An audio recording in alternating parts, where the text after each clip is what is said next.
മലയാള സിനിമയിലെ ആക്ഷൻ രംഗങ്ങൾക്ക് പുതിയ മാനങ്ങൾ നൽകിയ നടനാണ് മോഹൻലാൽ.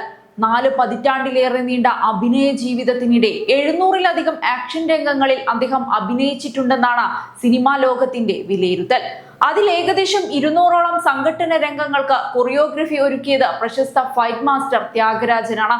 രാവണപ്രഭു, വരവേൽപ്പ്, ദൃശ്യം തുടങ്ങിയ സിനിമകളിലെ ചില പ്രധാന സംഘട്ടന രംഗങ്ങൾ മോഹൻലാൽ തന്നെയാണ് രൂപകൽപ്പന ചെയ്തതെന്നത് ഏറെ ശ്രദ്ധേയവുമാണ്.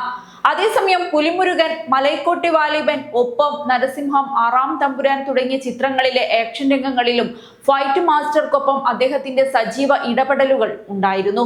സിനിമയിലെ ആക്ഷൻ മികവിന് പിന്നിൽ അദ്ദേഹത്തിന്റെ കായിക പശ്ചാത്തലത്തിനും വലിയ പങ്കുണ്ട്. 1977-78 കാലഘട്ടത്തിൽ 74 കിലോ വിഭാഗത്തിൽ സംസ്ഥാന റെസ്ലിംഗ് ചാമ്പ്യനായിരുന്ന മോഹൻലാൽ ദേശീയതല മത്സരത്തിനായി തിരഞ്ഞെടുക്കപ്പെട്ടിരുന്നു.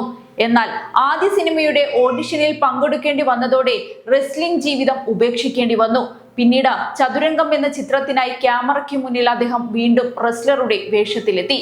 പരിക്കുകളും അസുഖങ്ങളും വകവെക്കാതെയായിരുന്നു പല ചിത്രങ്ങളിലെയും അദ്ദേഹത്തിന്റെ പ്രകടനം.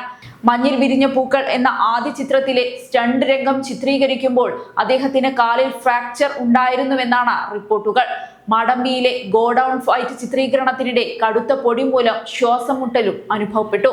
അന്ധനായ കഥാപാത്രമായി എത്തിയ യോധയിലെ ക്ലൈമാക്സ് ഫൈറ്റിനിടെയും പൊടിയും കാലാവസ്ഥാ മാറ്റവും കാരണം മോഹൻലാലിന്റെ കണ്ണിൽ യഥാർത്ഥ ഇൻഫെക്ഷൻ ഉണ്ടായിരുന്നുവെന്നാണ് അണിയറ പ്രവർത്തകർ പറയുന്നത്. അഭിനയത്തോടുള്ള സമർപ്പണവും ആത്മാർത്ഥതയും കൊണ്ടാണ് മലയാള സിനിമയുടെ ആക്ഷൻ ചരിത്രത്തിൽ മോഹൻലാൽ ഇന്നും വേറിട്ടു നിൽക്കുന്നത്.